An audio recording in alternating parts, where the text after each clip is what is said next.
para efectos de archivo y de comprobación de la actividad de nuestro cuerpo académico. Como saben, esta sesión será posteriormente transmitida en el canal de YouTube del cuerpo académico para su mejor difusión. Sin más, me permito dar lectura a esta breve reseña curricular de la maestra Rosales Ochoa. Ella es maestra en finanzas por la Universidad de Colima, licenciada en administración con especialidad en mercadotecnia por el Instituto Tecnológico de Colima. Cuenta con un diplomado en pedagogía, así como diversos cursos en género, derechos humanos y discapacidad. La maestra Nirvana Fabiola fue consejera presidenta del Consejo Electoral del Instituto Electoral del Estado de Colima durante el periodo comprendido entre el 30 de junio del 2017 al 30 de septiembre de 2021, designada por el Instituto Nacional Electoral. Fue directora de organización electoral de febrero a junio del 2017 y encargada de la Dirección de Capacitación Electoral y Educación Cívica de octubre del 2014 al 2016. Ha sido coordinadora académica de posgrados y educación continua del 2007 a octubre del 2014 en la Universidad del Valle de Atemajac, Campus Colima, y ha participado como docente a nivel licenciatura y posgrados. Ha sido presidenta de jurado, así como asesora de tesis y vocal a nivel licenciatura. Entre sus publicaciones en autoría y coautoría, así como coordinación de libros, se cuenta Participación y Ciudadanías en Contextos Locales, editado por la Sociedad Mexicana de Estudios Electorales, SOME, con el capítulo Participación Ciudadana de los Jóvenes en el Estado de Colima, Jóvenes Estudiantes con Discapacidad, así como Voto Nulo en México, Análisis desde lo Local, editado por Tiralo Blanch en 2019 con el capítulo La expresión ciudadana de los votos nulos en la elección a diputaciones locales del proceso electoral 2017-2018 en Colima. Coordinadora del libro Democracia Local y Federalismo, Experiencias Exitosas de los 32 Institutos Electorales, y coautora en el capítulo Modelo de Casilla Única en el Estado de Colima, referente de la reforma constitucional en materia electoral del 2014, libro editado por Tirano Blanch en el 2020. También coordinadora del libro Principio de Paridad Total en la postulación de candidaturas a la gobernatura en el proceso electoral ordinario 2020-2021 y coautora del capítulo Colima, colaboradora en el libro editado por Tirano Blanch 2022 titulado Glosario Administrativo Electoral, así como coautora del libro México 2018, la elección presidencial en los estados, editado por el INE y la Sociedad Mexicana de Estudios Electorales. Actualmente es presidenta del Consejo Directivo de la Sociedad Mexicana de Estudios Electorales AC para el periodo 2022-2024 y es integrante de la Asociación Colimense de Universitarias, la ACU, y integrante de la Asociación de Consejeras Electorales, AMCEE por sus siglas. Sin más, damos el uso de la voz a la maestra Nirvana Fabiola Rosales Ochoa. Maestra, adelante, por favor.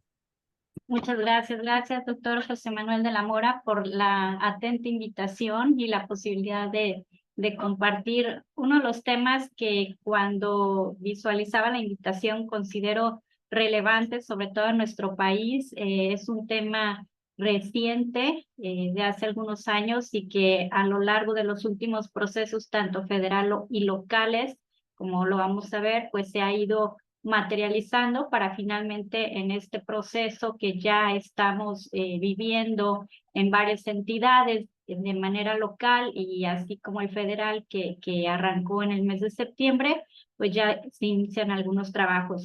Agradezco a quienes hacen el espacio y el tiempo para acompañarnos esta tarde. Y bueno, para iniciar, el tema medular será el voto en prisión preventiva, cuáles son los retos y qué avances tenemos en una democracia incluyente. Y me gustaría partir de tres artículos relevantes en la Constitución Política de los Estados Unidos Mexicanos, el artículo 34, donde habla sobre la calidad de ciudadanía, quiénes son ciudadanos en la República Mexicana, y prácticamente establece dos requisitos, ¿no? El haber cumplido los 18 años y el tener un modo honesto de vivir. El artículo 35 ya hace referencia a los derechos de la ciudadanía. Particularmente nos estaremos centrando en la fracción primera, que es el derecho a votar en las elecciones populares, si bien la fracción segunda habla del voto, perdón, el poder de ser votado en condiciones de paridad, de manera particular nos vamos a centrar más en el voto que pueden ejercer las personas. Y el artículo 38, donde hace referencia a los derechos o las prerrogativas de los ciudadanos que cometen algún tipo de acción y cuándo se suspenden estos, ¿no? En la fracción primera, por falta de cumplimiento sin causa justificada de cualquiera de las obligaciones que establece el artículo 36. Y la parte medular que estaremos revisando esta tarde es la fracción segunda, por estar sujeto a un proceso criminal por delito que merezca pena corporal a contar desde la fecha del auto de formal prisión. Y vamos a ver cómo estos tres derechos en un momento dado se encuentran, digamos, en conflicto y cómo a raíz de una sentencia relevante que emite la Sala Superior del Poder Judicial de la Federación, pues se va abriendo un nuevo camino en materia de una democracia verdaderamente incluyente en nuestro país.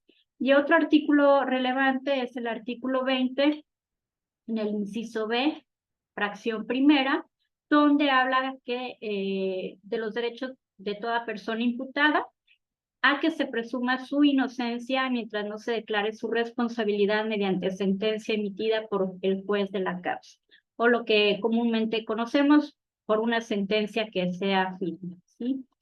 Como les comentaba, hubo una sentencia relevante, el sub JDC 352-2018 y acumulados. Me permito compartirles algunas reflexiones que se presentan a lo largo de la sentencia y que precisamente van abriendo un nuevo camino en el sentido de este sector de la población que de una u otra manera, como se va a ir vislumbrando, pues habían sido objeto de una restricción en materia de derechos. Esta sentencia parte de un juicio que interponen dos personas que se describen como tzotziles y que señalan que desde el año 2002 fueron aprehendidos por la Procuraduría General de Justicia del Estado de Chiapas y recluidos en el Centro Estatal de Reinserción Social llamado el AMAT, derivado de diversas causas penales iniciadas en su contra, en las que pues se atribuían varios delitos, ¿sí?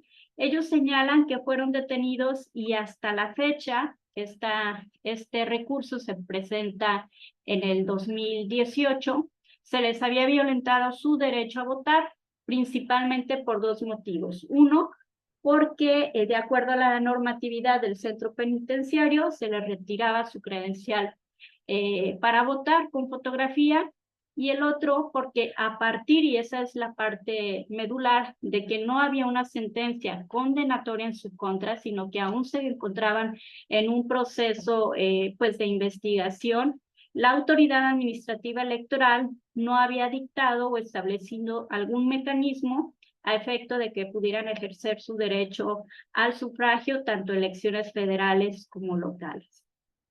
Y bueno, en esa pretensión que tenían estas personas que presentan este juicio, pues ellos mencionaban que debería de imperar el principio de presunción de inocencia que veíamos en el artículo 20 constitucional, ya que no había una sentencia que los hubiera declarado culpables. Y ellos argumentaban que desde el momento de su detención, pues habían sufrido también una serie de condiciones como torturas, no se les había informado cuál había sido el motivo de la detención, en su propia lengua originaria, es decir, una serie de acciones y omisiones de manera sistemática que la sentencia no entra al fondo de ello, ya que no era el motivo principal del juicio, pero que, como vemos, pues fueron condiciones que también fueron agravando la situación que estaban viviendo estas dos personas, ¿sí? Y ellos argumentan a lo largo de la sentencia que el Estado, por conducto del Instituto Nacional Electoral, al ser un organismo autónomo, estaba siendo omiso en establecer precisamente los mecanismos para garantizar ese derecho al voto. Y no nada más hablando solo de ellos, sino de manera generalizada en aquellas personas que estaban en prisión y que era en calidad de prisión preventiva porque no contaban con una sentencia firme. Y argumentaban que al no garantizarse el derecho en el supuesto referido, se realizaba una interpretación del derecho al voto de una manera restrictiva, lo cual se contrapone a lo que señala el artículo 35, párrafo 1, donde se establece que las y los ciudadanos pues tienen derecho al ejercicio del voto, ¿no? También argumentan que de acuerdo al artículo 38, fracción segunda, que lo veíamos al inicio, se debe de interpretar de tal forma que puede coexistir el derecho al voto y el derecho a la presunción de inocencia. No tendrían por qué ser derechos que se contraponen o que entren en conflicto, sino que deberían ambos de coexistir. Y la pretensión particular que ellos tenían con el juicio era que el INE realizara todas las acciones pertinentes para garantizar el derecho a votar en las elecciones, tanto locales como federales, desde el lugar donde se encontraran en reclusión. De manera particular, este recurso se presenta unos días previo a la elección presidencial. Por el tiempo, pues no fue factible que quienes presentaban el recurso tuvieran esa posibilidad. Sin embargo, como vamos a ver, pues se abrió el camino y ya estamos precisamente nuevamente ante la antesala de una elección presidencial y cómo esta acción pues fue marcando ciertas pautas. Ellos refieren que de una serie de interpretación sistemática, no solo de la legislación nacional, particularmente de la Constitución Política de los Estados Unidos Mexicanos, sino también de aquellos tratados y derechos de los cuales México forma parte, particularmente del artículo 25 del Pacto Internacional de Derechos Civiles y Políticos y el artículo 8 y 23 de la Convención Americana sobre los Derechos Humanos, se concluye que las personas en prisión preventiva que no han sido sentenciadas con una condena firme, sí tienen derecho a votar porque se encuentran amparadas bajo el principio de presunción de inocencia.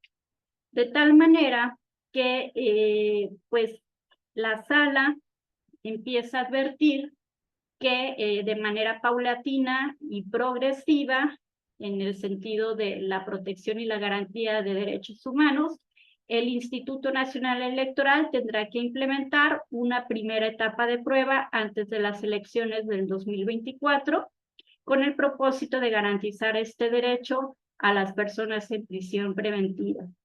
Ahora, este programa tendría que ser implementado bajo las atribuciones que como organismo autónomo tiene el Instituto Nacional Electoral, y el propósito era que precisamente en el año 2024 las personas en prisión preventiva pudieran ejercer este derecho.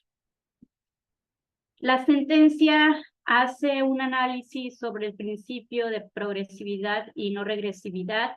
La interpretación que realiza la Sala Superior es precisamente el de ampliar el alcance y la protección de los derechos humanos en la mayor medida posible hasta lograr su plena efectividad de acuerdo con las circunstancias fácticas y jurídicas. Y plantea una serie de reflexiones en torno a cómo de cierta manera el voto se vincula al ejercicio de la ciudadanía dentro de una democracia y a los derechos que tienen estas personas en esta condición. Plantea que el voto activo adquiere una dimensión distinta en tanto que implica un reconocimiento de la ciudadanía. No es nada más la posibilidad de emitir una opinión, sino reconocer la propia identidad como ciudadana o ciudadano dentro de un Estado y la forma en que estamos organizados. De tal manera que cuando se limitaba, pues de una u otra manera se estaba negando la condición de ciudadanía de esta población que no tenía una sentencia firme. El reconocimiento del sufragio activo para la democracia integral constituye la manifestación real de la ciudadanía y la existencia efectiva de su condición de pertenecer a una comunidad política. El tratamiento que el Estado mexicano estaba haciendo al negar este tipo de derecho al voto activo de las personas en prisión preventiva posicionaba al país en una situación de negación e invisibilidad de la existencia de este grupo de personas, viéndose afectado a su vez un gran número de la comunidad de posibles electores, dado que el principio del ejercicio es del sufragio universal, ¿sí? O sea, estaba limitando no solo un tema de ciudadanía, sino un tema de la propia característica del voto, que es el tema de ser universal. La problemática de la desvinculación que advierte la sala es que suspender automáticamente a la ciudadanía procesada privada de su libertad implicaba el olvido del Estado y de la sociedad de esta población, de sus derechos y de la expresión política. Una expresión política que puede ingerir en la toma de decisiones tanto para políticas públicas dentro de prisión como fuera de ella. El desconocimiento del derecho al voto activo de las personas en prisión preventiva constituye, y así lo cataloga la propia Sala Superior, actitudes denigratorias y estigmatizantes que conllevan a invisibilizar a este sector de la población y refleja la ausencia de una democracia que provee a sus habitantes la protección máxima y efectiva de derechos fundamentales. Como vemos, hace una interpretación conforme no solo con la legislación de nuestro país, sino con otros tratados y otras legislaciones, y va ampliando la dimensión del ejercicio. No es solamente algo tan sencillo como el voto, sino toda la implicación que va teniendo desde el desconocer la ciudadanía, el desvincular a este sector de la población de una identidad comunitaria, el negar la posibilidad de tomar parte de los asuntos públicos e incidir, por ejemplo, en la construcción de políticas públicas para el sector de esta población respecto a las propuestas que pudieran presentar, ¿no? Las distintas ofertas políticas.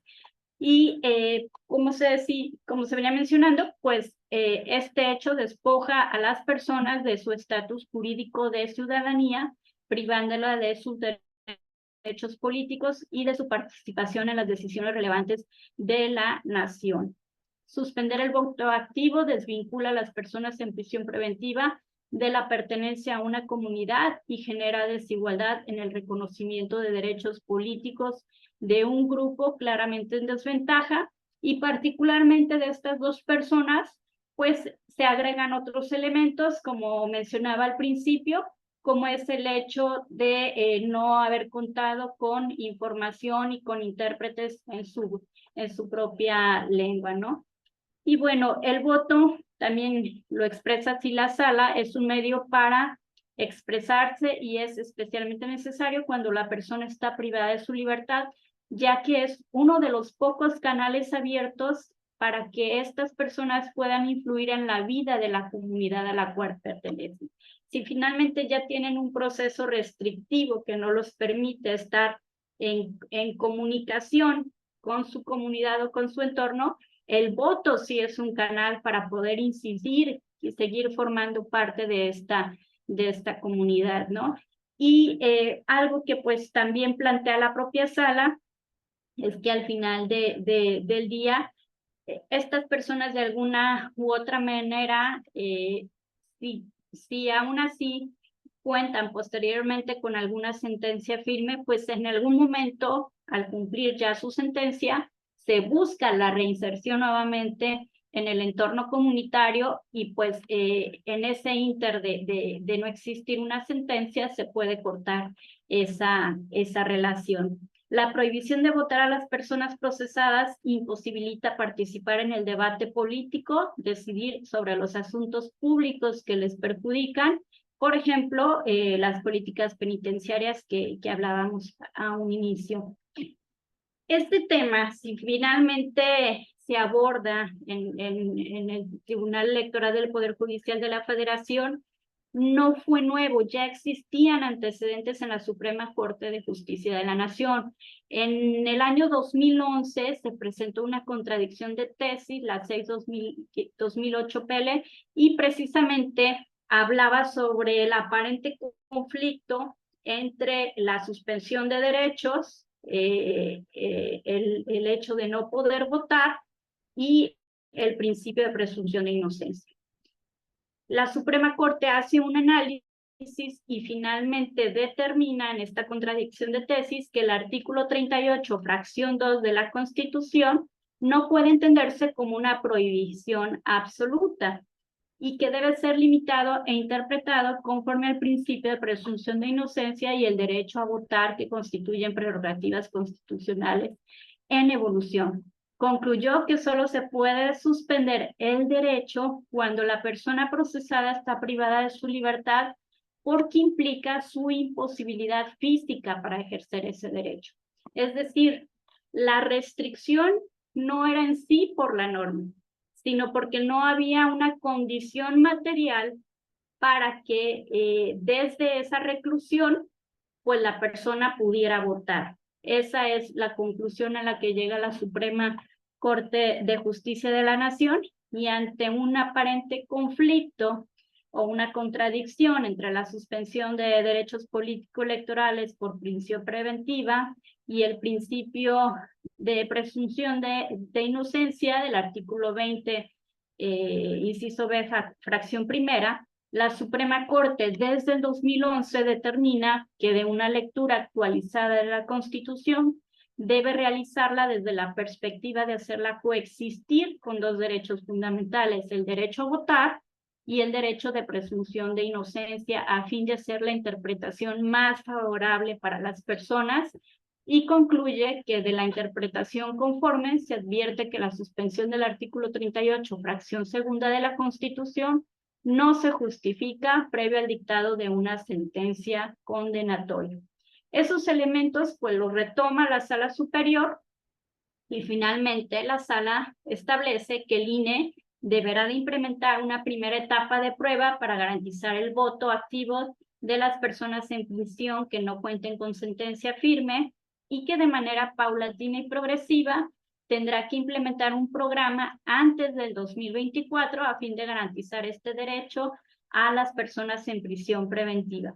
Este programa lo deja abierto en plenitud de sus atribuciones para que, de acuerdo al criterio y a las condiciones que defina, pues lo pueda construir, y establece que el mecanismo también estará vinculado a la libertad en su autonomía para que el INE lo defina.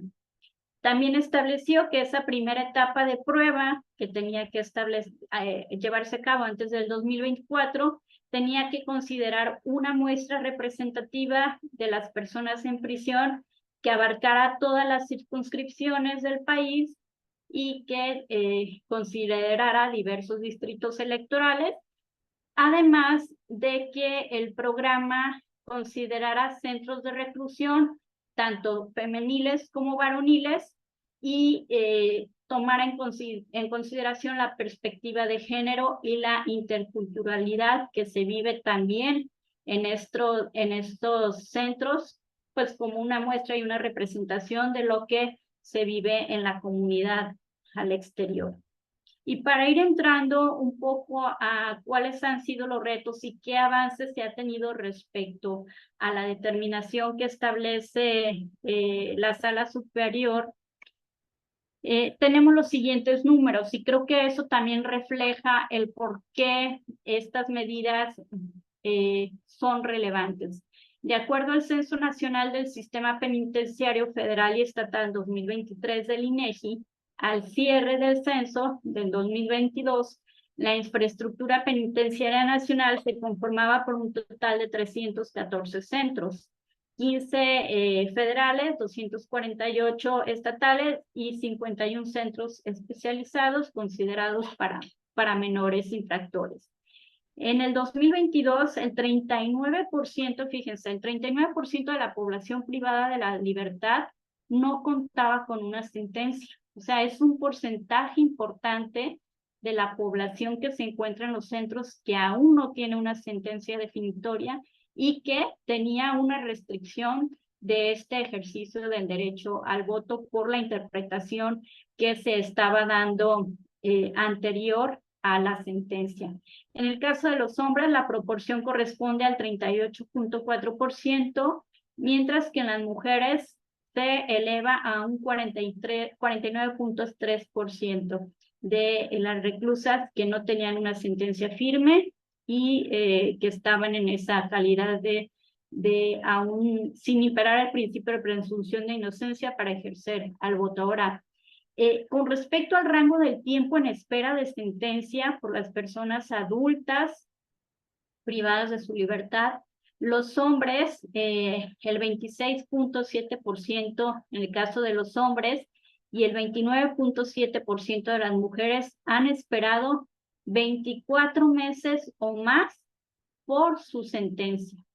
El caso particular que vimos de la sentencia relevante tenían más de 12 años en prisión preventiva. Estos dos tzotziles, dos personas de Chiapas que se autoescribían como tzotziles, tenían 12 años en prisión preventiva y era un reclamo auténtico que hacían respecto a una restricción de derecho que estaban viviendo, adicional a una serie de elementos que se mencionan en la sentencia, pero que no son pues el motivo del fondo de la sentencia. ¿Cuáles han sido los retos y los avances que ha tenido que enfrentar el Instituto Nacional Electoral respecto a lo que estableció la propia sentencia? En la elección del 2021, en la elección federal de las diputaciones federales, se llevó a cabo el primer ejercicio que establecía la sentencia previo a la elección del 2024. Tenemos aquí en este cuadro, se puede mostrar cuáles fueron los centros de reclusión, en qué entidades, cumpliendo los siguientes criterios que establecía la propia sentencia y que en la libertad y en la autonomía el propio INE definió. Se valoraron elementos de seguridad, la inclusión de las circunscripciones que establecía la sentencia. Para la primera circunscripción fue la entidad de Sonora, segunda Guanajuato, tercera Chiapas, cuarta Morelos y para la quinta Michoacán. Se consideraron centros federales femeniles y varoniles, como lo establecía la propia sentencia. Se consideró la perspectiva de género y de interculturalidad. ¿Qué modalidad implementó el INE en este primer ejercicio?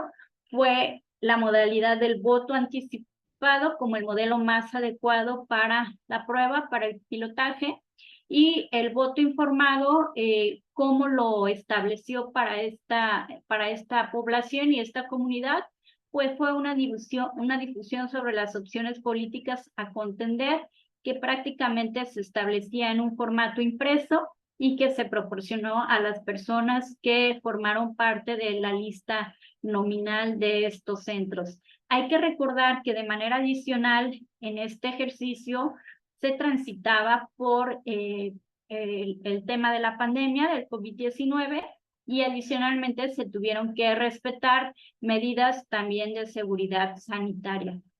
¿Qué encontramos en este ejercicio? Pues el antecedente fue la sentencia de la Sala Superior que estuvimos ya comentando, la 352-2018 y 353-2018 acumulados. Se llevaron a cabo reuniones de coordinación en las instalaciones de la Subsecretaría de Seguridad Pública, donde pues acudieron distintas autoridades precisamente para ir coordinando cómo sería este ejercicio. Finalmente, para este pilotaje se contó con una lista nominal de electores en prisión preventiva compuesta por 950 personas, 802 de ellas hombres, 148 mujeres. La estrategia de difusión fue tanto para el público en general, para que conocieran de este nuevo mecanismo de votación, y al interior de los propios eferesos. ¿Qué modalidad se utilizó? Como se decía hace un momento, fue la modalidad del voto anticipado. Del 17 al 19 de mayo del 2021 se recabó la votación en Sonora, y el 17 de mayo en los centros de Guanajuato, Chiapas, Morelos y Michoacán. ¿Cuál fue el porcentaje de participación de ese listado nominal? Participaron 898 ciudadanos que emitieron el voto de los 950 que estaban inscritos en la lista nominal de electores de prisión preventiva, lo cual fue una participación muy alta del 94.53%. Particularmente en Sonora votó el 90%, en Guanajuato el 96%, en Chiapas el 98.9%, en Morelos el 96% y en Michoacán el 96%. Aquí cabe recordar que en el tema de los reclusorios femeniles, de los 5 que se eligieron para el pilotaje, solo en el caso de Morelos se encontraba con reclusorio femenino. Existen otras pruebas que llevó a cabo ya el Instituto Nacional Electoral en coordinación con los organismos públicos locales en elecciones locales. Tenemos el caso de Hidalgo en el proceso electoral 2021-2022 para la gubernatura. Los centros de reinserción que cuenta el estado de Hidalgo son estos que podemos ver aquí en la tabla, con una población total de 1,079 personas. Hay que recordar que, bueno, de esas 1,079 no quiere decir que todas puedan formar parte del listado nominal, ya que tienen que tener la condición de pues no contar con una sentencia firme. ¿Cuál fue el antecedente particular para que se llevara a cabo este ejercicio ya en una elección local? Fue precisamente que el 31 de mayo de 2021 el Congreso del Estado de Hidalgo reforma el artículo 5 del Código Electoral de la entidad y establece en el último párrafo que la ciudadanía la ciudadana o el ciudadano que está privada o privado de la libertad y no le hayan dictado sentencia condenatoria podrán votar en los procesos electorales y en cualquier mecanismo local de participación ciudadana organizadas en el Estado de Hidalgo. Es decir, ya tenemos una legislación local que de manera expresa está garantizando y protegiendo el derecho al voto de estas personas, y eso da precisamente ya una obligación al OPLE de Hidalgo, en coordinación con el INE, para llevar a cabo en la elección del 2022 este ejercicio. Hay que recordar que también Hidalgo tiene una condición muy predominante respecto a las distintas lenguas que se hablan, y en la visión y en la garantía de temas de interculturalidad, pues también se tuvieron que generar documentos e instrumentos sobre el voto, por ejemplo, para este sector de la población en distintas lenguas. El listado nominal para este ejercicio fue de 130 personas. La estrategia de difusión, a diferencia del proceso federal con las diputaciones donde el INE generó la información, aquí el Instituto Electoral del Estado de Hidalgo solicitó a los partidos políticos, tanto en lo individual como quienes iban en coalición y candidatura común, la grabación de un spot con su respectiva plataforma político-electoral, y fue reproducido en áreas específicas de los 4 cerezos, obviamente en coordinación con las autoridades de estas instituciones, y de manera local también se llevó a cabo una retransmisión de los debates, de 2 de los 3 debates, para que esta población pudiera en un momento dado también accesar a información y que pudiera emitir un voto informado. Otro avance respecto al ejercicio anterior de la Diputación Federal es que de manera particular el Consejo Local del INE aprobó ya un procedimiento para que las observadoras y observadores electorales pudieran participar observando estos ejercicios, cosa que no sucedió en el pilotaje anterior. Fueron temas que se advirtieron y que fue importante ir considerando también esta garantía para que la ciudadanía pudiera, bajo ciertas condiciones, observar y dar testimonio de estos ejercicios. ¿Qué modalidad utilizó el INE y el Instituto de Hidalgo? Fue la misma, el voto anticipado, que se llevó a cabo el 16 de mayo de 9 a 17 horas. Aquí vemos cuál fue la participación de ese ejercicio, una participación del 89.23% del listado nominal de electores en prisión preventiva. Hubo otro pilotaje en 2023, particularmente en la elección de la gubernatura del Estado de México. Fueron 20 los centros penitenciarios que participaron en este ejercicio.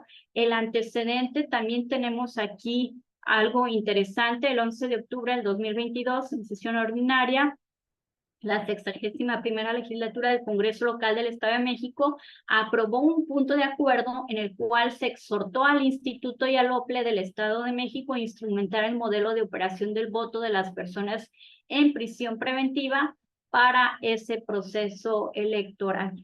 Si bien no hay algo ya de manera concreta en la norma, sí se emitió un exhorto y por ello el Instituto Electoral del Estado de México contempló este ejercicio.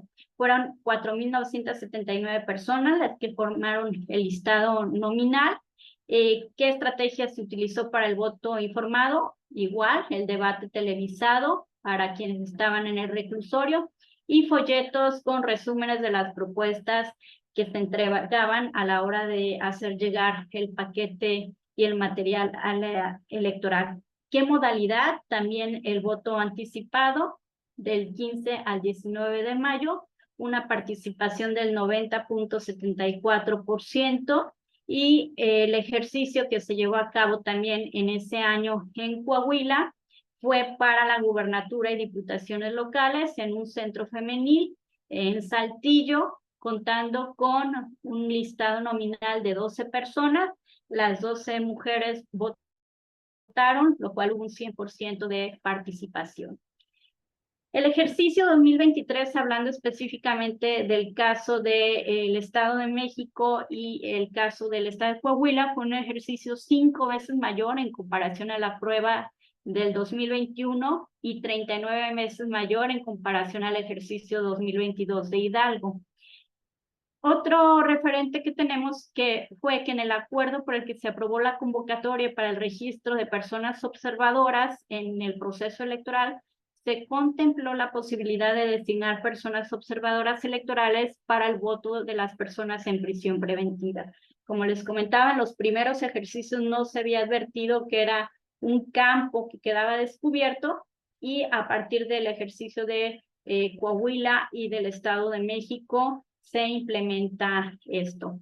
Ahora, el pasado viernes 3 de noviembre, el Instituto Nacional Electoral aprobó el acuerdo 602-2023, en el cual se define el modelo de operación, así como la documentación electoral para la organización del voto de personas en prisión preventiva para la elección concurrente 2024 en cumplimiento a la sentencia 352-2018 y su acumulado. Recordemos que la sentencia hablaba ya de manera específica, si bien un pilotaje que en el 2024 tenía que ser ya un hecho para toda la población de esta característica. A estas alturas, el propio acuerdo del INE recoge unas reformas que se dieron también el 30 de mayo del 2023 en la Ciudad de México, donde ya el artículo 6 del Código Electoral de esa entidad establece que las personas que se encuentran sujetas a prisión preventiva sin sentencia firme tienen derecho a emitir su voto en la elección para la jefatura de gobierno, diputaciones del Congreso, alcaldías y cualquier mecanismo local de participación ciudadana organizado en la Ciudad de México. Tenemos ya un avance también en lo local respecto a la garantía de este derecho. Y en el estado de Chiapas, también la Ley de Instituciones y Procedimientos Electorales, en el artículo 6, párrafo 8, contempla que la votación de manera anticipada de las personas en prisión preventiva en el estado de Chiapas se tendrá que llevar de acuerdo a los propios acuerdos, valga la redundancia, lineamientos y convenios entre el INE y el organismo público local. Derivado de esto, pues se considera que habrá el voto para personas en prisión preventiva en el actual proceso electoral concurrente para la presidencia de la República y los cargos de elección local en las entidades que así lo contemplen, que como estamos advirtiendo, pues es Ciudad de México, Chiapas e Hidalgo, que ya tenía en su legislación también este avance. ¿Qué modalidad considera el INE? Es nuevamente la forma de votación anticipada y está previendo que este ejercicio se lleve del 6 al 20 de mayo y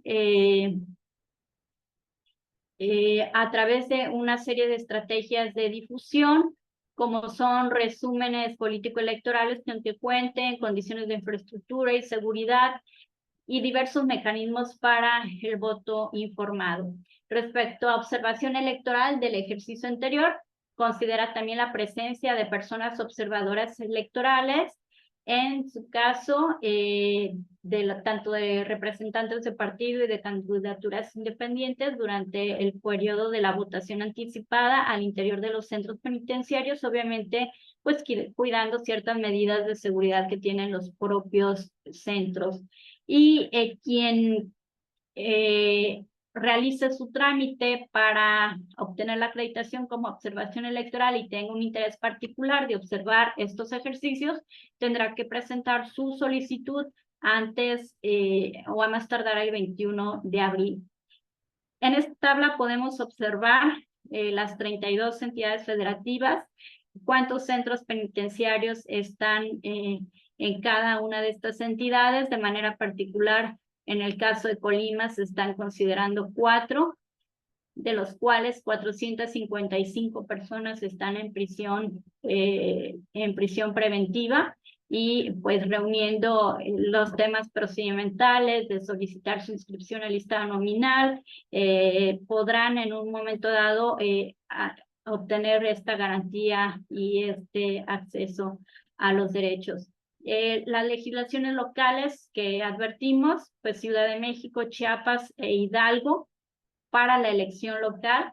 En las 32 entidades que vimos acá es para la presidencia de la República, y en la local, pues estas serán las elecciones a las que de manera particular en estas entidades también podrán tener acceso a este ejercicio de votación. Pues como podemos ver, ha sido un camino interesante desde la sentencia del 2018 a prácticamente 5 años, cómo se han ido construyendo estos ejercicios.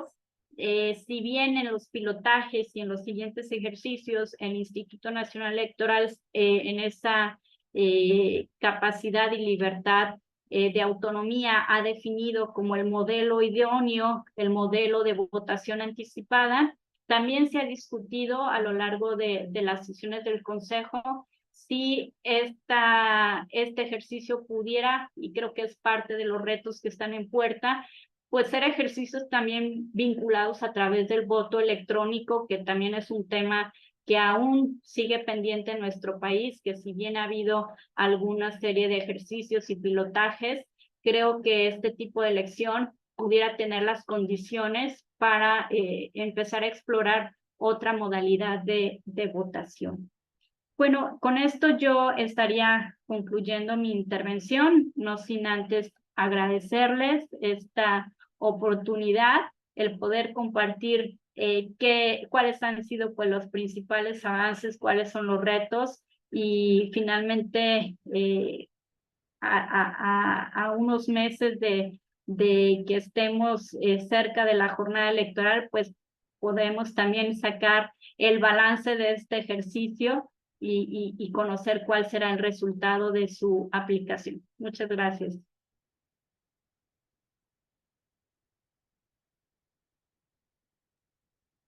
Muchas gracias, maestra. Muy, muy interesante. Bueno, surgen tantas preguntas, ¿verdad? Yo estaba ya aquí tomando mis notas, y todo lo que usted nos resolvió en esta última parte a partir del 3 de noviembre del 2023, ¿verdad? Que ya están algunas de las resoluciones, ¿no? Para hacer operativo este derecho a partir del siguiente ejercicio electoral. Me surgen muchas preguntas. Vamos a ver si nuestras asistentes y nuestros asistentes, nuestras alumnas, el alumnado, el profesorado, pues se deciden en lo que se deciden a participar. Le comento, maestra, estas medidas incluyen ¿hay alguna garantía considerada para que el voto sea bien contado? Yo sé que probablemente no haya todavía respuestas, pero en su papel de experta, ¿verdad? ¿Cómo han ustedes previsto esto para que no vaya a ocurrir que hubo alteración en los resultados, ¿verdad? De las personas que emitieron privadas de su libertad. Eh, y otra pregunta es, ¿hay algún programa de cultura, de cultura cívica al interior, además de la propia promoción o propaganda que van a hacer las y los candidatos al interior, o que usted conozca pues de los centros de readaptación social? Maestra, en lo que, si gusta, en lo que se animan nuestro alumnado. Gracias, sí. Respecto a la primera pregunta sobre el voto bien contado, el instituto en la serie de acuerdos que va emitiendo, hay un acuerdo de manera particular donde se establece ya cómo va a operar este mecanismo. Y justo en ese acuerdo se establecen todas las medidas de cadena de custodia para que efectivamente se garantice, como en cualquier otro paquete electoral, la inviolabilidad, por así decirlo, de ese paquete. ¿Qué vamos a encontrar? Vamos a encontrar que al igual que como la ciudadanía se envía un paquete electoral con las boletas para quienes están inscritos en ese listado nominal, habrá también una mesa directiva de casilla compuesta por ciudadanas y ciudadanos insaculados que estarán recibiendo la votación dentro del espacio que se acuerde con cada uno de los centros y de manera muy similar al ejercicio que solemos vivir de manera cotidiana al acudir a realizar este ejercicio, pues se estará integrando el paquete en presencia de representantes de partidos políticos. Algo que es interesante y creo que se vincula también a ciertos temas que de una u otra manera como autoridad competente el instituto tendría que estar garantizando es, en el primer ejercicio, el de Diputación Federal, no existía la figura de observador electoral. Sin embargo, sí hubo un ejercicio de observación por parte de la Comisión de Derechos Humanos en los distintos centros. Si bien no fue en la modalidad que presenta el INE, sí desde la función que tiene la Comisión de Derechos Humanos. Y en ese informe que realizaba es que quedaba un poco la inquietud sobre si no existía una presión para el electorado respecto a que votaran por X o Y opción política, ¿no? Eso creo que sigue siendo uno de los retos. También considero que el ejercicio de formación ciudadana se tendrán que buscar otros mecanismos. Se partió de mecanismos muy sencillos como panfletos, carteles. Creo que como en muchos otros temas, las entidades y los organismos públicos locales hacen aportes importantes y creo que pudieran replicarse porque hay que recordar que ya en el ejercicio de Hidalgo lo que hace y acuerda con estos centros es incluso una grabación de un spot directamente de los partidos políticos donde presentaran su plataforma electoral, ¿no? Pasamos de un simple papel a algo más interactivo, a una voz directa de quien está haciendo la oferta política y también hicieron el ejercicio de poder acceder a la reproducción de los debates electorales. Creo que es una tarea también pendiente, uno de los retos, seguir innovando, porque no es nada más el cómo materializar este ejercicio, sino el poder dar todas las garantías como al resto de la ciudadanía en cuanto a las condiciones de secrecía del voto informado. Sí, claro, por supuesto. Y además, maestra, pues, yo creo que hay que tomar en cuenta, pues hay que garantizar, ¿verdad? La seguridad en el proceso, el día de la elección, ¿no? Que puede prestarse a lo mejor a simpatizantes de un candidato, una candidata, puede prestarse a alguna, que se suscite alguna situación, ¿verdad? Y hay que considerarlo, pues no es tan sencillo, son muchas consideraciones que hay que tomar en cuenta. Muy bien, vamos a ver en lo que se animan las y los compañeros, nuestros asistentes, el alumnado. Sí, Doctor. doctora, adelante, por favor. Hola, maestra Nirvana. Ahondando un poquito a la inquietud del doctor de la Mora del proceso, la ponente comentó que en el caso de los personas en prisión preventiva, ellas estarían votando de manera anticipada. Y el periodo, por lo que yo recuerdo, iba a ser del 6, o será del 6 al 20 de mayo, si no me equivoco. Sí. Pero entonces, ¿cómo organizativamente será? Porque en el caso de una elección normal, ¿sí?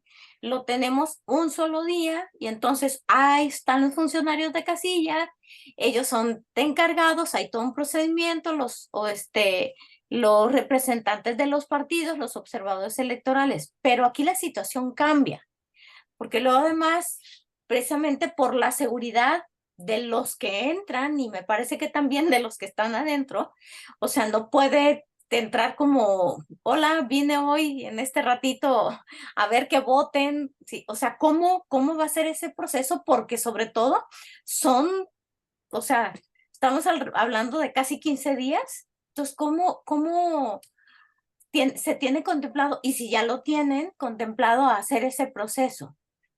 Sí, normalmente lo que en los primeros acuerdos o determinaciones que va tomando el INE se establece un periodo. En este caso, efectivamente, es del 6 al 20 de mayo, pero no quiere decir que ese periodo esté abierto para todos los centros, sino que en función y de manera muy particular, precisamente en esa vinculación que hace tanto la Junta Local, el organismo público local, de donde hay elección local porque la norma así lo contempla, o en su caso la pura Junta Local, se coordinan con los centros de,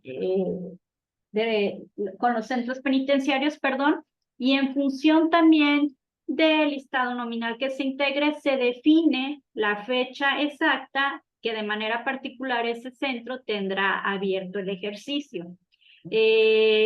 Vimos, por ejemplo, en las pruebas anteriores que el INE estableció un periodo, pero que ya de manera particular cada centro eligió un día en específico de acuerdo a esa organización. Si hubo un caso, no recuerdo si fue el de Sonora, por la dimensión del centro penitenciario, que fueron 2 días donde se llevó a cabo el ejercicio. Pero sí, en efecto, no quiere decir que estos 15 días vaya llegando una persona a hacer su ejercicio de votación y al día siguiente otra. No, se tendrán que ir definiendo y acotando de acuerdo, pues, a condiciones de seguridad y al propio número de listado nominal que se tenga en cada centro. Si el listado pues es pequeño, no ameritaría por qué abrir 2 fechas, ¿no? O 3 fechas.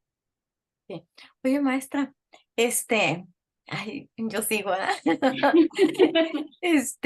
En el caso, por ejemplo, si a una persona con prisión preventiva le dictaran sentencia un día antes, ya la tienen incluida en la lista, sí, nominal, ¿ahí qué pasa? Sí, porque puede llegar a que, o sea, reclame, ¿cómo? Yo estoy en la lista, yo tengo derecho, sí. Yo tengo una similar, igual se preguntó y me distraje o algo, perdón, si se dijo, si adentro se pueden registrar en el padrón, no. Sí, o sea, tenemos ejercicios interesantes, ya hubo un pilotaje, pero también va a haber un ejercicio de votación anticipada para personas con discapacidad que dada su condición no pueden acudir a una casilla ese tipo de población, como las personas en prisión preventiva, tienen que solicitar su inscripción a un listado nominal, porque es un listado nominal muy específico.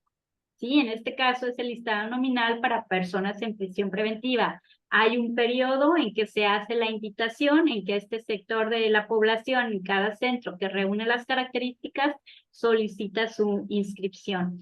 ¿Qué pasa? Pues creo que pasa como en muchos otros ejercicios.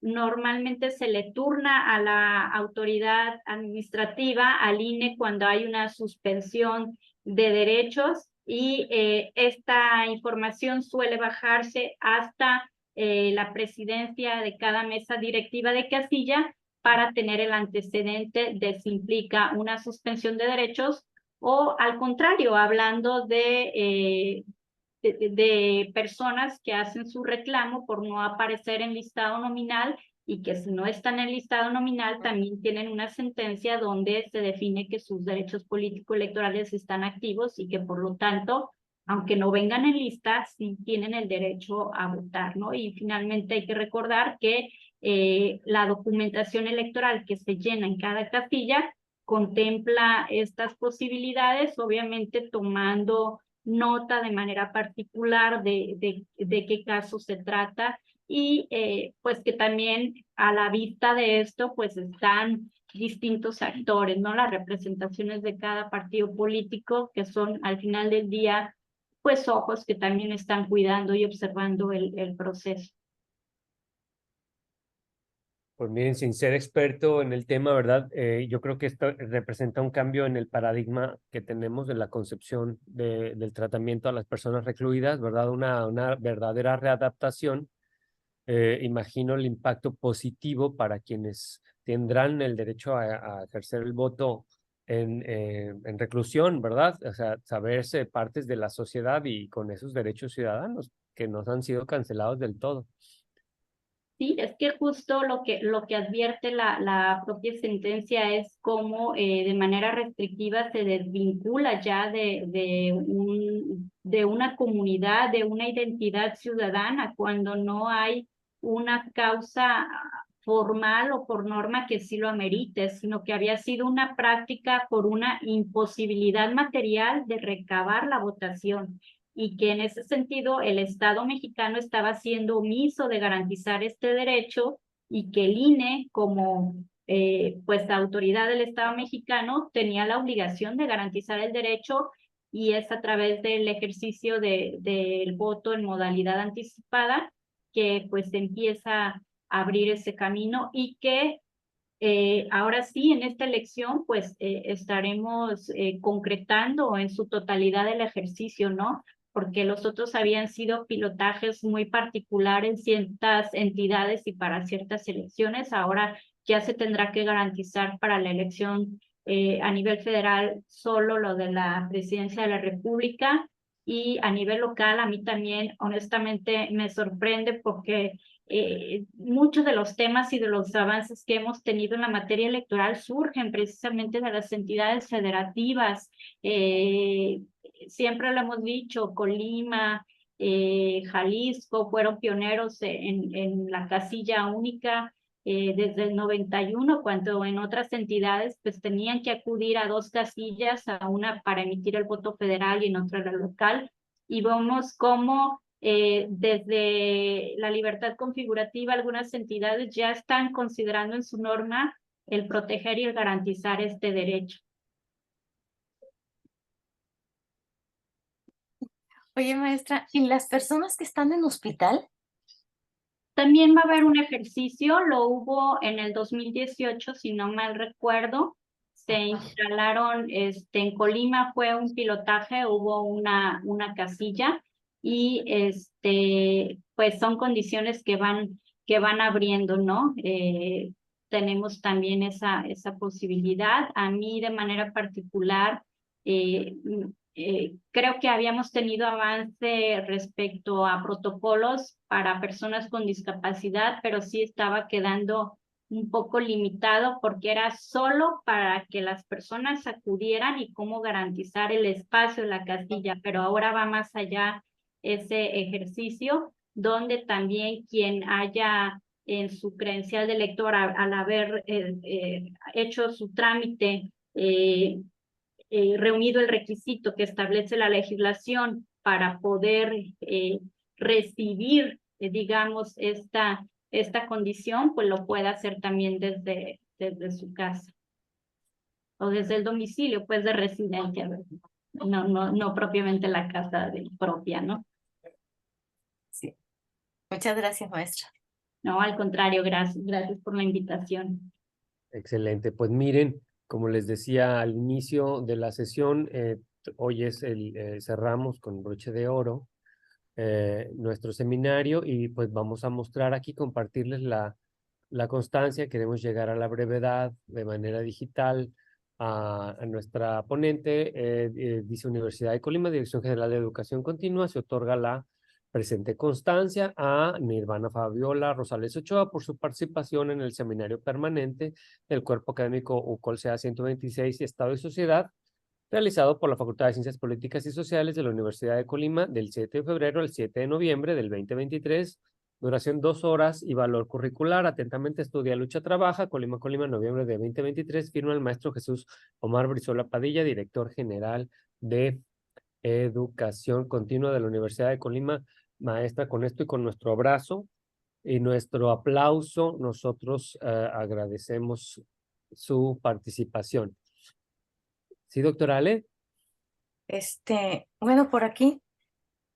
Tengo una pregunta, quiero dos cosas. Una pregunta que un estudiante del doctorado me pone un mensaje que se les fue el internet, pero me está mandando una pregunta. No sé, probablemente esté conectada en el celular, ya no sé. La voy a leer si me lo permites, maestra. Sí, claro. Dice, si bien aseguran la participación, ¿cómo asegurar el acceso a una ciudadanía informada?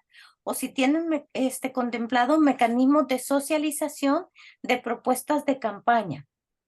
Sí, justo comentábamos anteriormente y hacía la pregunta José Manuel de la Mora, que en ese ejercicio de formación ciudadana, ¿qué se advertía? Yo considero que es una tarea que tiene que reforzarse. Vimos cómo los ejercicios iban avanzando de panfletos y carteles a spots o videos ya grabados por cada partido político, a retransmisiones de debate, pero creo que todavía hay tarea pendiente.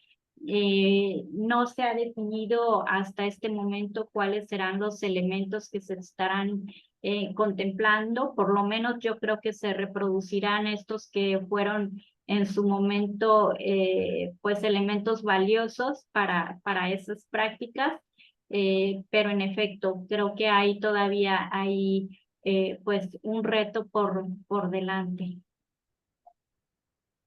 Gracias, maestra. Doctor, antes de que cierres, a mí me gustaría hacer un comentario para la maestra, si me lo permites. Sí. Gracias, doctor. Bueno, la verdad que a mí me dio mucho gusto escuchar a la maestra Nirvana Fabiola Rosales Ochoa.